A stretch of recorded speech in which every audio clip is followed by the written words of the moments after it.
우리가 어제 살펴본 8장 마지막 부분에서 홍수가 끝나고 노아의 예배를 받으신 하나님께서 스스로 다시는 세상을 멸하지 않으실 것이라고 다짐하십니다. 그리고 방주에서 나온 노아와 가족들에게 앞으로 살아갈 수 있는 자연의 법칙, 계절의 법칙, 심고 거둠의 법칙, 시간의 법칙을 주셨다는 것 어제 살펴보았습니다. 한마디로 말씀드리면 새로운 세계가 시작된 것입니다.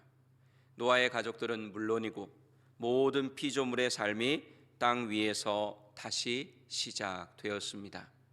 노아의 홍수로 인해 펼쳐진 새로운 세상은 제2의 창조이기 때문에 그 과정은 당연히 앞에 있었던 천지창조의 과정을 따라갑니다. 왜 그렇게 하셨을까요? 하나님은 태초에 하고자 하셨던 일을 결코 포기하지 않으셨기 때문입니다. 그래서 홍수를 통해 세상을 멸하실 때도 의인인 노아를 선택하신 것입니다. 다시 시작하기 위해서. 저는 오늘 본문 말씀에 의지해서 하나님의 축복은 명령이다 라는 제목으로 하나님께서 주시는 진짜 복이 없이는 살아갈 수 없는 우리에게 주시는 두 가지 은혜를 나누고자 합니다.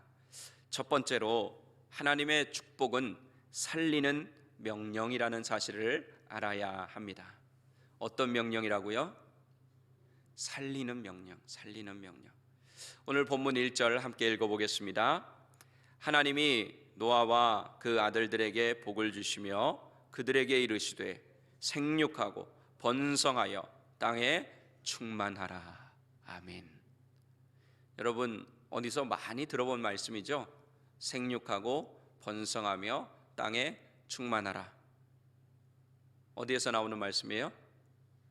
네, 창세기 1장 천지창조 때 하나님이 하신 말씀, 그 중에서도 창세기 1장 28절의 말씀과 같은 내용입니다.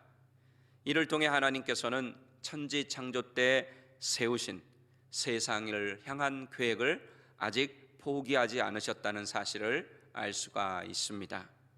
다시 말씀드리면 이 축복은 하나님께서 원하시는 세상을 향해 나가는데 꼭 필요한 것이라는 뜻입니다. 그렇기 때문에 하나님의 백성들은 하나님의 복이 없이는 살아갈 수도 없고 행복할 수도 없는 것입니다. 한글이나 영어 성경을 보면 창세기 1장 28절의 내용과 오늘 본문 1절의 내용이 같이 나옵니다. 같다고 같게 번역이 되어서 나옵니다. 그런데 원래 구약 성경에 쓰여진 언어인 히브리 성경을 보면 사용하는 단어가 다른 것을 발견하게 됩니다. 바로 본문 1절에 땅에 충만하라 라고 번역된 샤라츠라고 하는 단어입니다. 이 단어는 원래 틈이 없이 퍼져나가는 것을 의미하는데 창세기 1장 20절에서 22절에 나오는 천지창조 사건에서 물속에 사는 생명체들에 대한 기하급수적인 번성의 축복을 말할 때 사용된 단어입니다. 여러분들 물고기가 얼마나 많은 알을 낳는지 다 알고 계시죠? 네, 그때 사용하는 단어가 바로 이 샤라츠입니다. 빈틈없이 퍼지는 것. 그 단어를 오늘 노아와 가족들에게 하나님께서는 사용하고 계십니다. 그 정도로 하나님께서는 하나님이 택하신 백성들이 신속하게 빈틈이 없을 정도로 세상에 퍼져나가기를 원하셨습니다. 그리고 이 염원의 성취는 이스라엘 백성들이 애굽에서 바로의 왕이 두려워할 만큼 불어난 것을 보여주는 출애굽기 1장 7절에서도 나타납니다. 우리 출애굽기 1장 7절을 함께 읽어보겠습니다. 이스라엘 자손은 생육하고 불어나 번성하고 매우 강하여 온 땅에 가득하게 되었더라. 아멘. 여기서 샤라츠를 불어나라고 번역을 했습니다. 불어나. 원래 뜻을 봤을 때 이 단어는 그 이상의 의미를 나타내고 있음을 우리는 알 수가 있습니다. 이렇게 하나님은 의인을 살리셔서 번성시키기 원하시는 분이시고 하나님의 백성들이 빈틈이 없이 땅에 충만하여 하나님의 나라를 세우기 원하시는 분이십니다. 오늘 본문은 1절에서 하나님의 축복의 명령이 나오고 또 마지막 절인 7절에서 다시 한번 똑같은 말씀으로 축복을 명령하심으로 마무리하십니다. 우리 본문 7절 함께 읽어보겠습니다.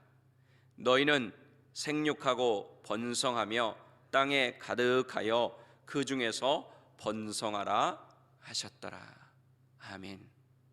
이렇게 두 번이나 강조해서 말씀하시는 것을 보면 이 축복의 명령이 하나님의 진심이라고 하는 것을 우리는 잘 알 수 있습니다. 그리고 이 두 번의 하나님의 축복의 문장은 제목처럼 명령형으로 이루어져 있습니다. 명령형으로 이루어졌다고 하는 것은 무슨 뜻입니까? 명령을 받은 사람의 입장에서는 또는 받은 대상의 입장에서는 반드시 그렇게 돼야 하는 것이고, 명령하신 분의 입장에서는 내가 그것을 반드시 이루겠다고 하는 그런 의지가 담겨 있는 것입니다. 이렇게 하나님은 우리에게 복을 주시기 원하시는 좋으신 아버지이십니다. 그렇기 때문에 하나님이 하시는 모든 일은 오늘 말씀대로 살리는 일이고 또 부족함이 없이 충만하게 하시는 일이라는 사실 여러분들 믿으시기를 바랍니다. 다윗의 고백처럼 하나님은 목자가 되어주시고 우리에게 부족함이 없게 하시고 날마다 우리를 살리시고 충만하게 하기 위해서 푸른 초장으로 인도하시고 쉴만한 물가로 인도하시는 분이라는 사실을 절대로 기억하시기를 바랍니다. 그리고 우리가 알아야 하는 중요한 사실은 하나님께서 명령만 하시고 그냥 너희들끼리 알아서 잘 살아보라고 하시는 분이 아니라는 사실입니다. 하나님께서는 하신 말씀에 책임을 지시고 우리가 하나님의 말씀대로 살 수 있도록 도와주시는 분이십니다. 그래서 하나님의 축복은 명령이 되는 것입니다. 우리 모두가 살리는 하나님의 명령을 믿고 순종하면 부족함이 없으신 하나님께서 반드시 하나님의 명령대로 이루어 주실 것을 믿습니다. 두 번째로 하나님의 축복은 살리기 위한 맞춤형 명령이라는 사실을 알아야 합니다. 자, 살리는 명령이라고 하는 것은 우리가 살펴봤는데 어떤 명령이냐면 맞춤형으로 주시는 명령이라는 것입니다. 대상을 대충 얼버무려 가지고 그냥 명령을 주시는 분이 아니라 우리 한 사람 한 사람에게 꼭 필요한 맞춤형 명령, 즉 맞춤형 축복을 주시는 하나님이시라는 뜻입니다. 제가 한국도 요즘은 그런데 미국에 와서 이렇게 보면 참 한국과는 다르다고 하는 것을 발견한 게 무엇이냐면 스타벅스 같은 데 가면요, 여러분들 가셔서 혹시 커피를 주문해 보신 분이나 음료수를 주문해 보신 분들은 아시겠지만 이 손님들이 요구하는 게 너무 까다로워요. 그죠?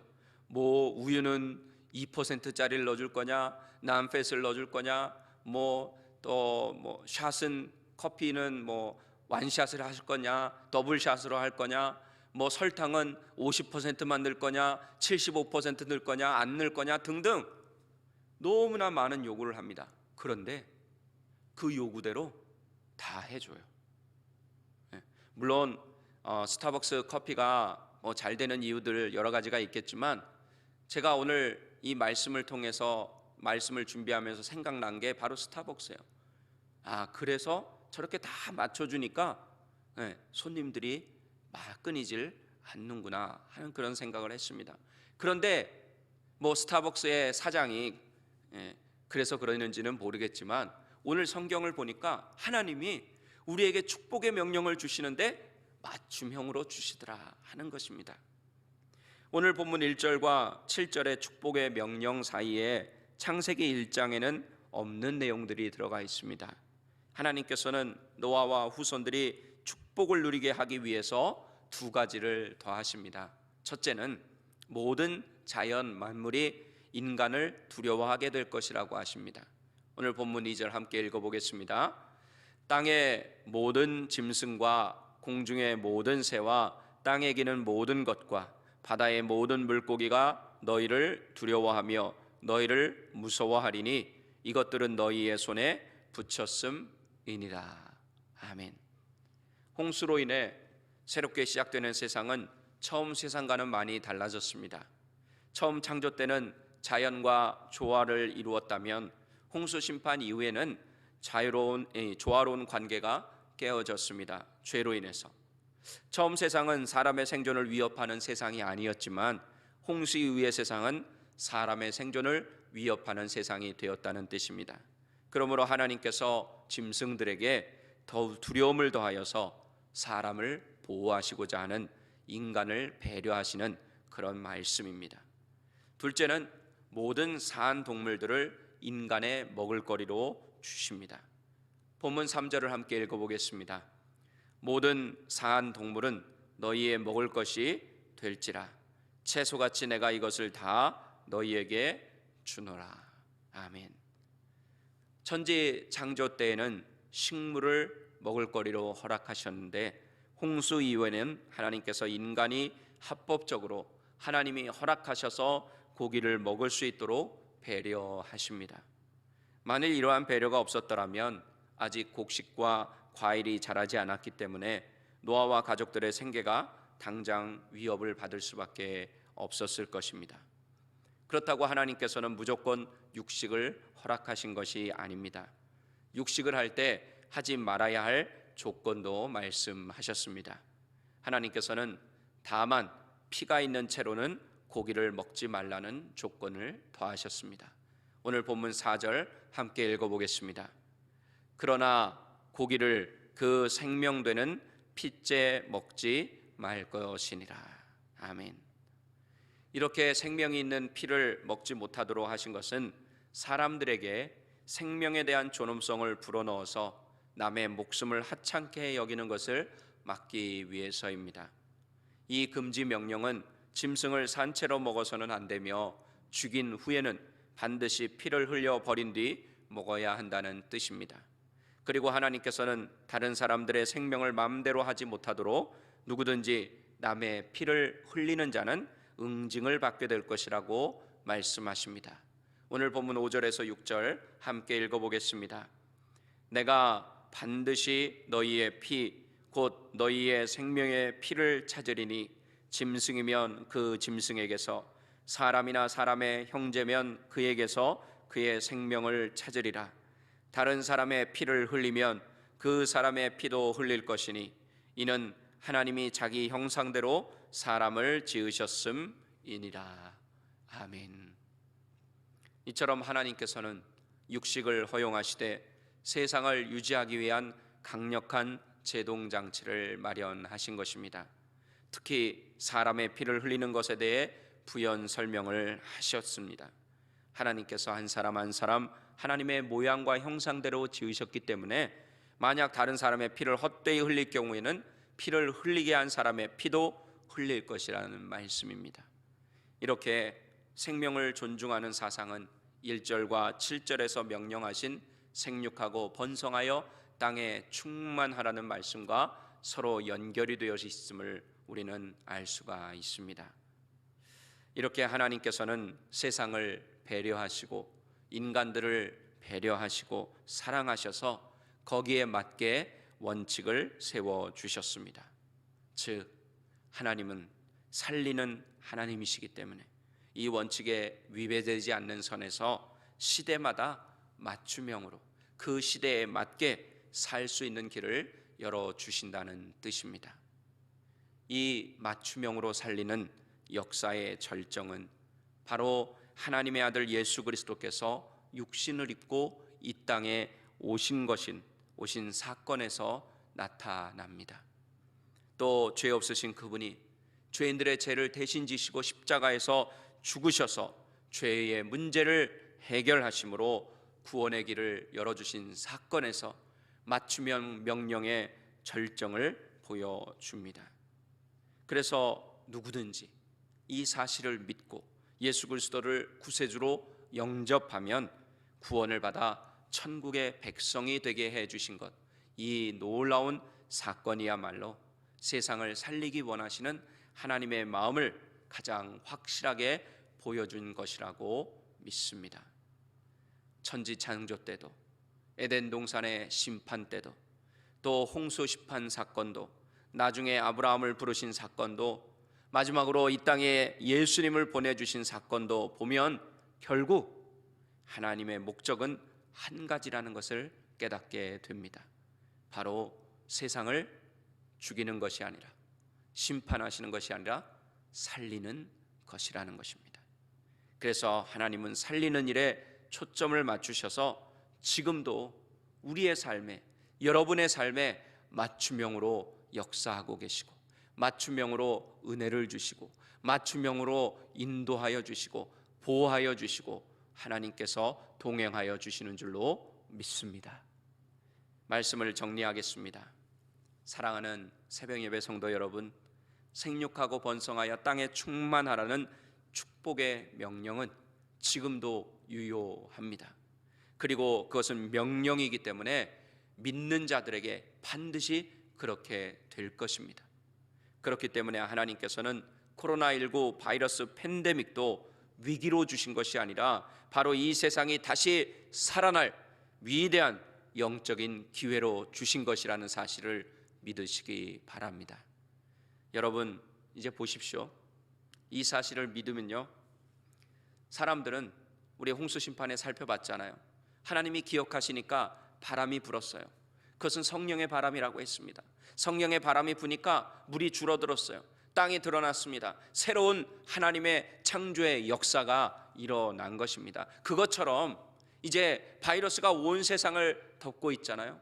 홍수 시대의 물처럼 온 세상을 지금 덮고 있습니다. 하지만 하나님께서 기억하시면, 하나님과 우리 사이의 피의 언약을 기억하시면 성령의 바람이 불게 하실 것입니다. 성령의 바람이 불면 이 바이러스도 사라지거나 아무 힘을 못 쓰게 되거나 컨트롤할 수 있게 되는 그런 새로운 세상이 시작이 될 것입니다. 그때 하나님은 살리시는 분이라고 하는 것, 하나님은 우리와 함께 하시고 은혜를 주시는 분이라고 믿는 그 사람들은 하나님이 예비하신 그 새로운 세상에서 하나님이 주시는 놀라운 축복 가운데 살아가게 될 것입니다. 또 하나님의 말씀대로, 명령대로 생육하고 번성하여 땅에 충만하게 될 것입니다.